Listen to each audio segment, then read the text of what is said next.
Hello Internet, welcome to Morning Call for Tuesday, the 4th of June, 2019, and I'm Fab from Hamburg, and I'm here to bring you the tech news of the day. Brace for incoming Apple bullshit today. Obviously there was a big Apple thing yesterday, so that's gonna happen whether we like it or not. Just prepare for that. Just a quick hello to Reamed in the chat, and Captain Crouton, a new follower. Good morning. How are you doing? So let's get into it. The sooner we get through the embarrassing Apple shit, the quicker we can get out of it. Apple. I mean, I've talked about this yesterday. Oh, this is Klatschpaket from. I think we did some streaming together, didn't we? Some Star Trek. Incognito there. Hello, how are you doing?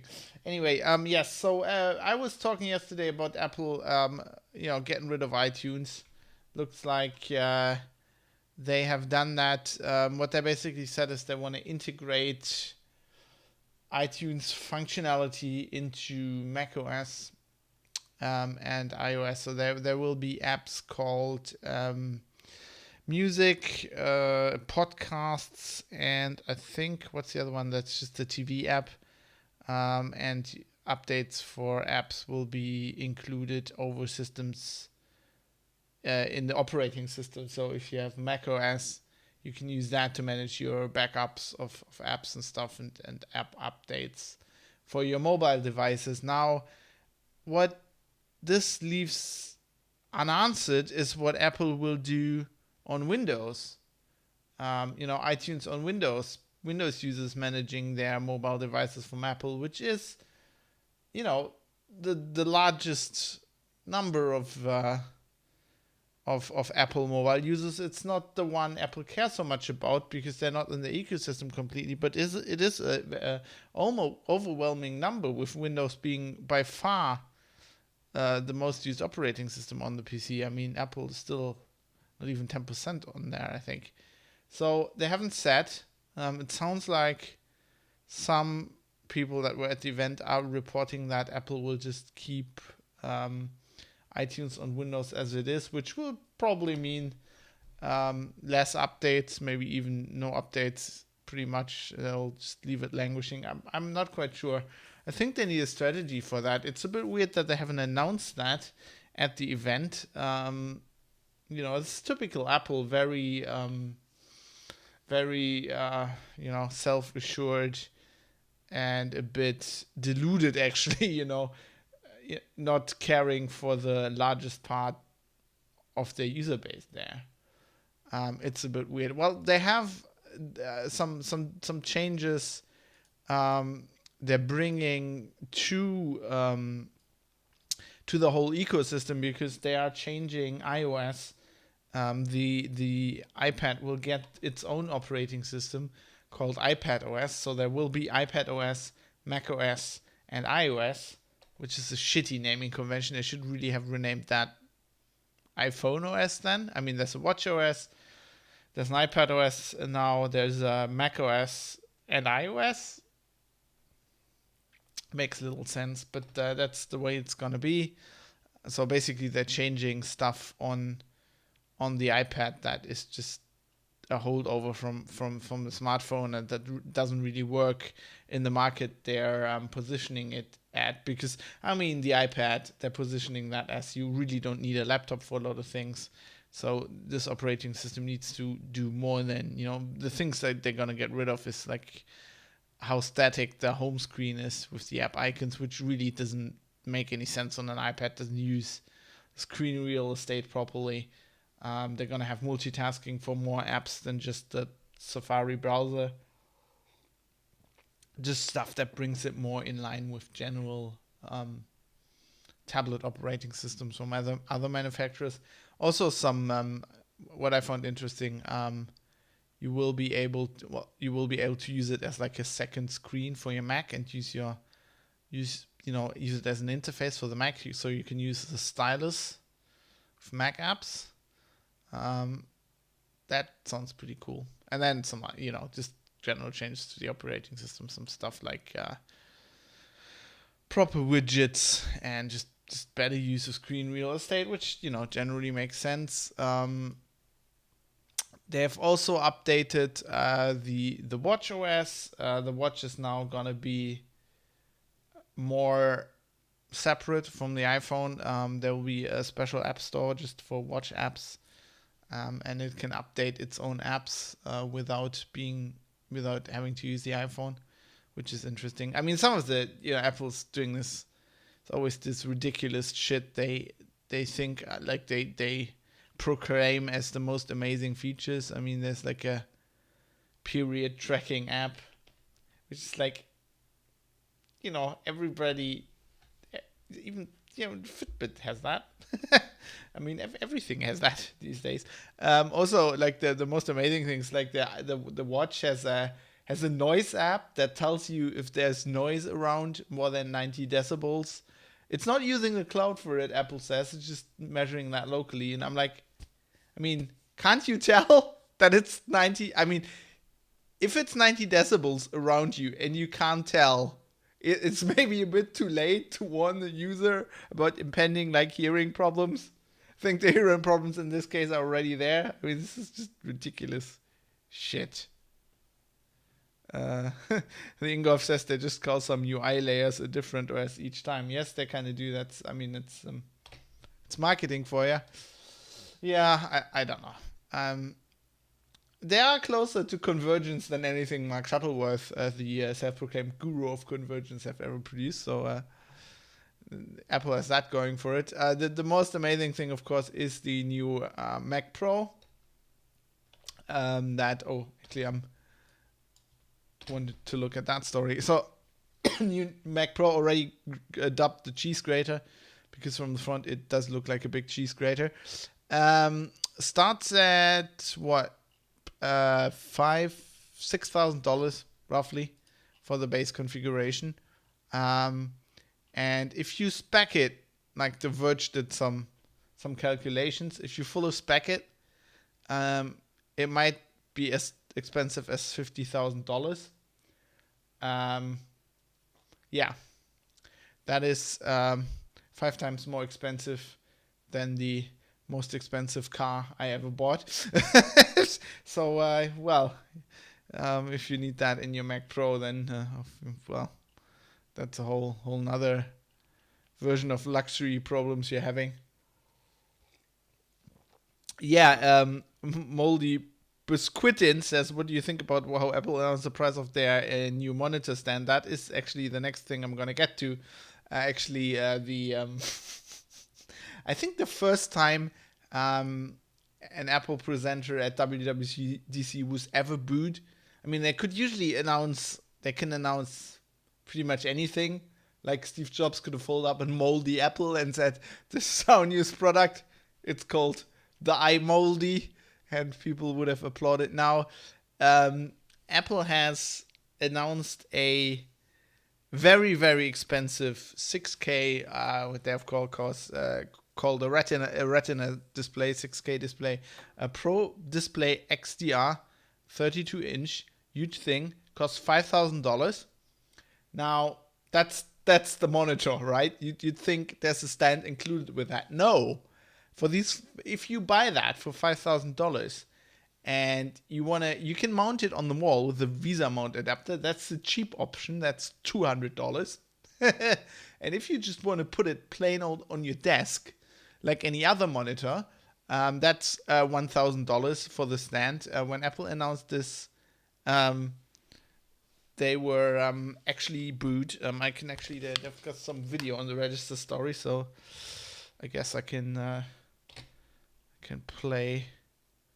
All right, listen to this. I'm sure they're going to remove it, but it just happened live, so I can still go back and replay it. Here's the monitor. Reporting on YouTube. That's a reference monitor for $43,000, and they're about to announce the price for Apple's display. Oh, shit. Come on. Shit. Talked about can cost tens of thousands of dollars and still not match the feature set. The Pro Display XDR will be $49.99 for the display itself. Oh, that's still Apple. And the Nano Texture version will be $59.99. Right, okay. The VESA mount adapter will be $199, and the Pro stand $999. And like the Mac Pro, they'll all be available in the fall. So that is a new Mac Pro and Pro Display XDR. Now back to Tim. Well, not very loud boost, but people weren't happy about that. Well, it's a Pro display. What do you expect? It's a professional display. Yeah. Also, love the Register coverage on this. They're basically saying we watched it so you don't have to watch this crap. And then just this quote just made me crack up this morning. There will also be an option for wheels and a rack mounting kit for the workstation. Given that the Mac Pro comes armed with 3 fans that move 300 cubic feet of air per minute, it may also be wise to invest in an Anker. Gotta love the Register. Yeah. So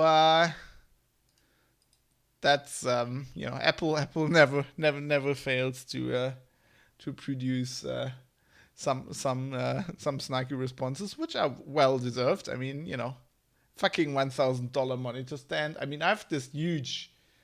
I mean, it's just full HD, but it's a lovely like curved gaming monitor that I'm using, and it's like ultra wide. It's the best monitor I ever used.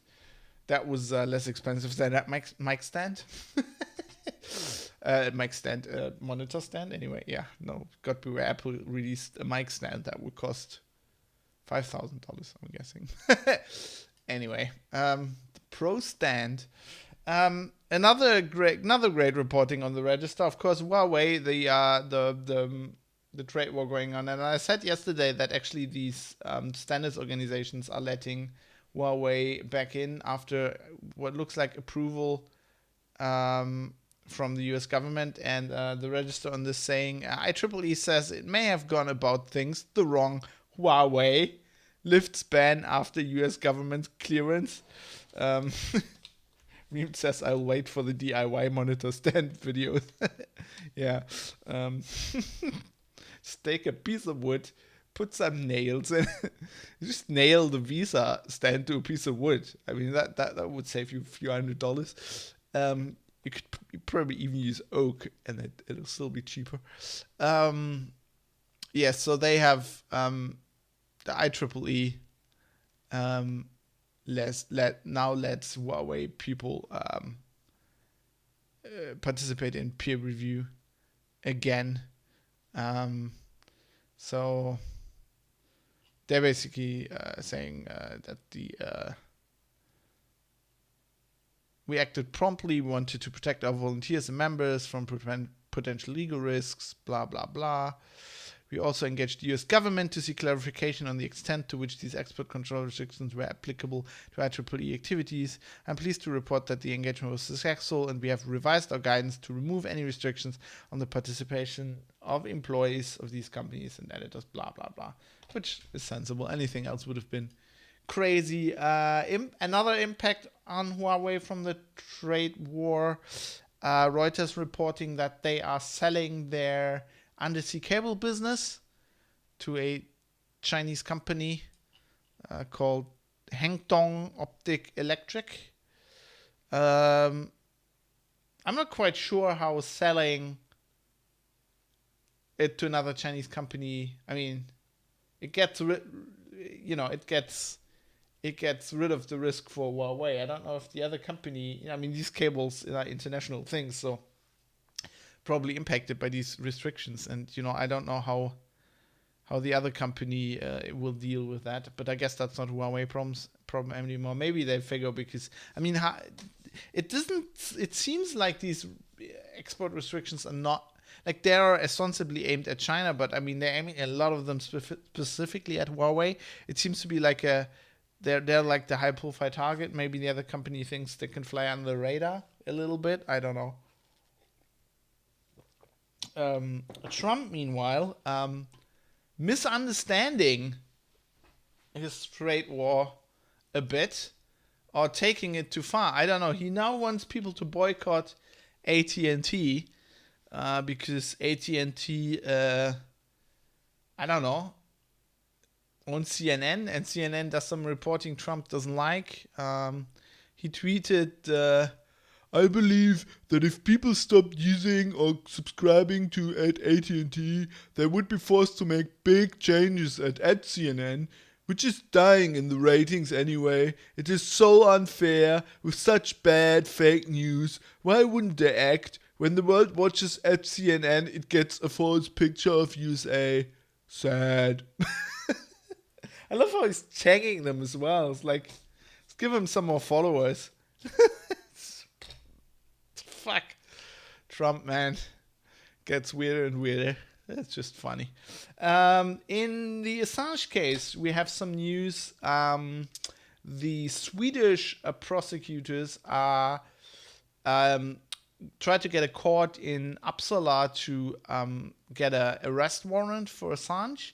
Meanwhile, the court has said that there is no need for that at the time because Assange is in custody at the UK. So the court has said what they want to do is use this. I mean, they had questioned him before. There's like this European police interoperative investigation thing. Basically, they do a video call or go to the UK and question Assange because he is in jail there.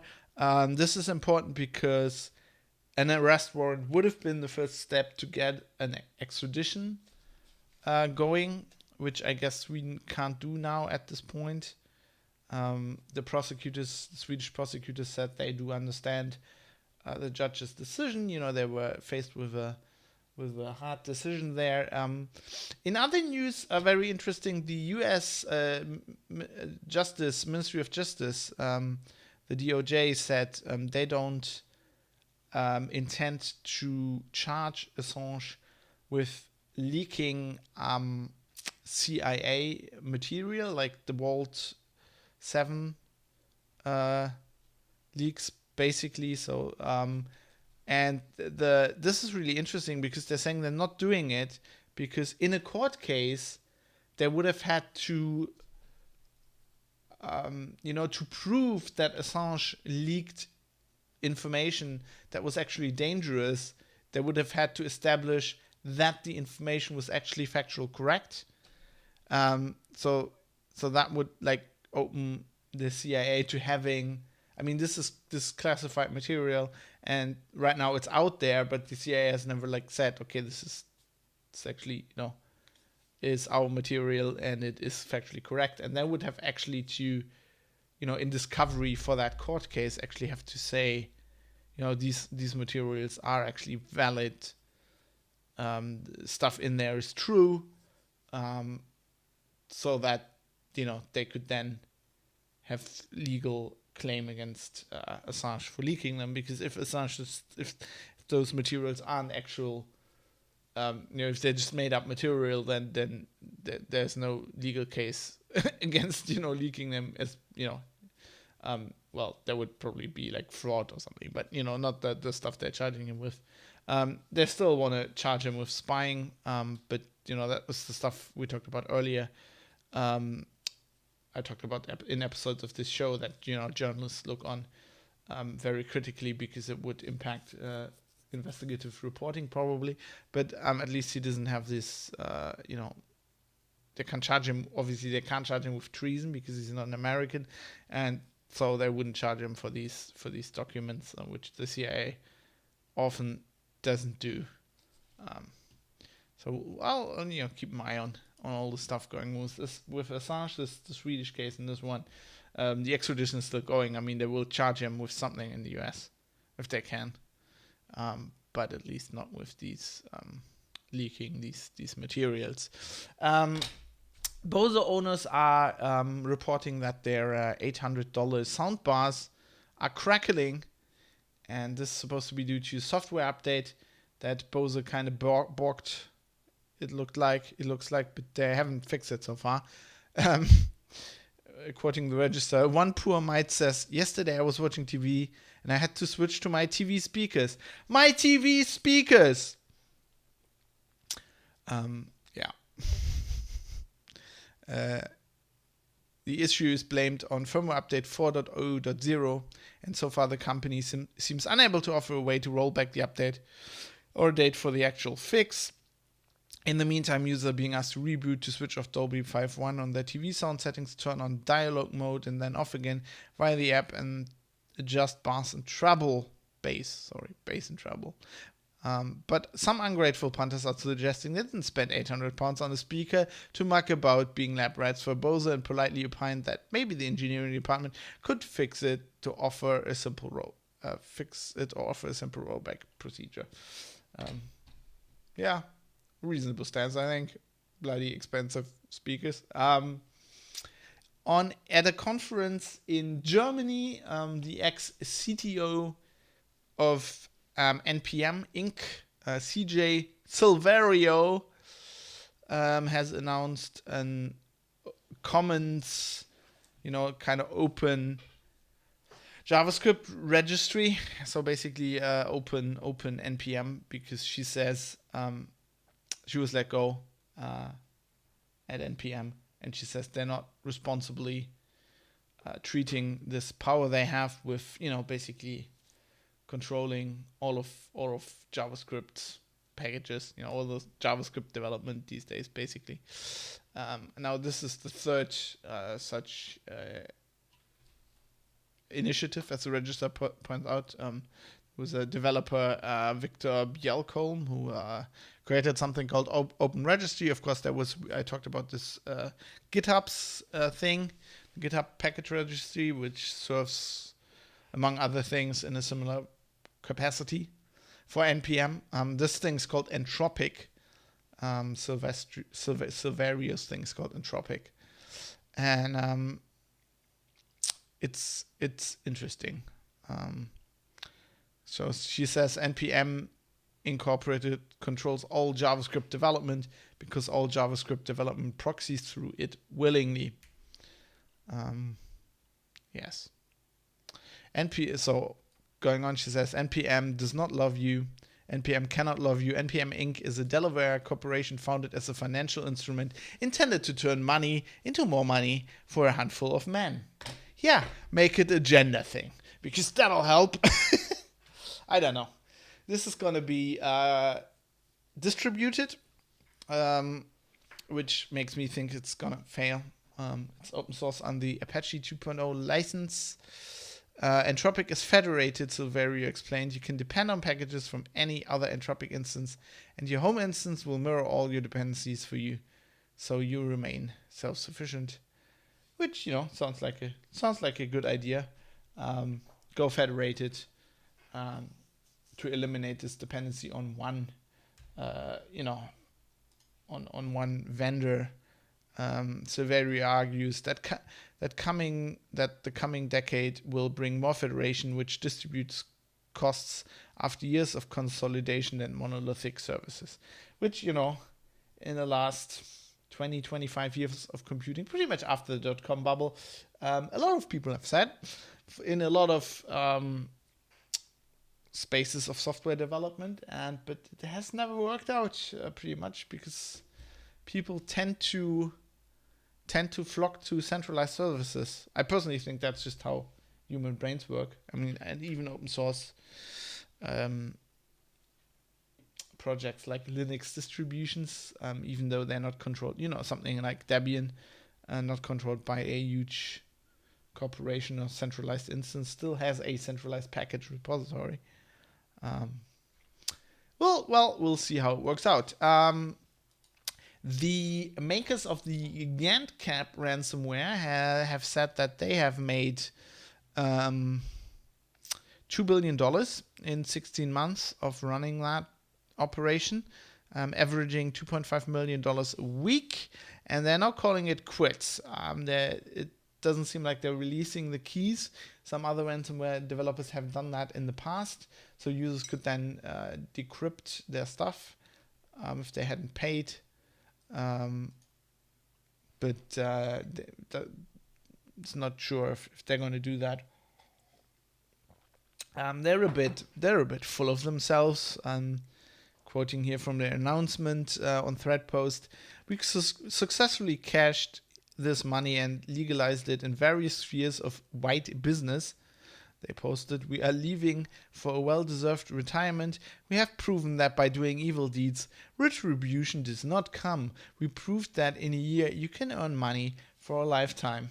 Yes, although I wouldn't be so sure that retribution does not come, because law enforcement agencies are slow. They are plotting, but generally they're like this unstoppable machine, because you can retire wherever you are, but that doesn't mean that the investigation will stop.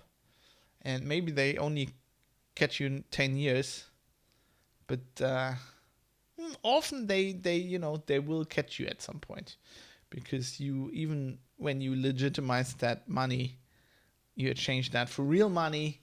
There were people involved.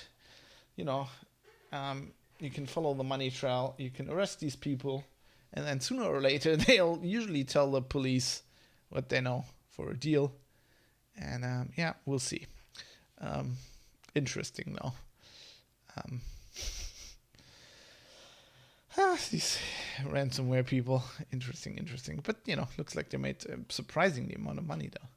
Anyway, something close to my heart. Magic the Gathering. The very, very old and very popular trading card game has announced that they will produce that. Netflix is developing and will produce a animated series based on Magic the Gathering. Basically revolving around planeswalkers and telling their stories.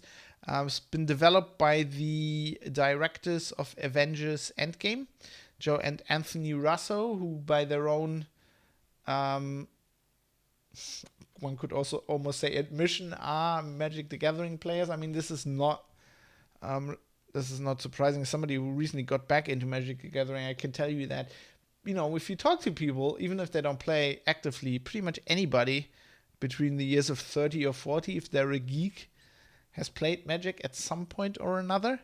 There have been previous attempts to do this. I think here they're linking to an announcement from 2014. Yeah, go away. I accept all cookies. Give me the cookies. There had been previous attempts at doing this. This one with Fox, I think. But this is interesting. And so the co-executive producer, one of the writers and showrunners was a co-executive producer on Star Wars Rebels, and another guy on Amazon's The Tick and Marvel's Agent Carter. So it looks like they got a good team. Captain Crouton says, "What the fuck?" I don't think it's a what the fuck. I mean, I think this just makes sense. I mean, Magic's been around for more than 25 years. They've never really done this before. It's a very valuable property. And it's proven that it can carry those stories. There've been novels for ages. They have tons. I mean, they have how many Magic expansions are there? There's 3 come out every year. So let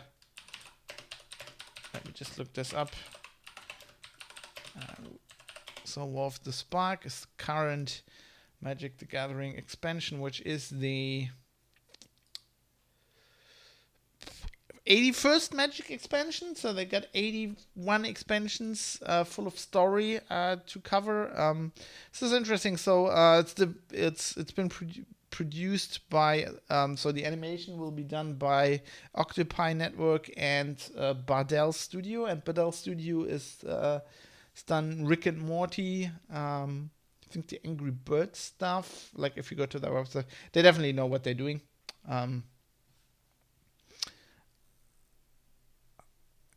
Captain Crunch says, don't get me wrong, I've never gotten into the actual lore.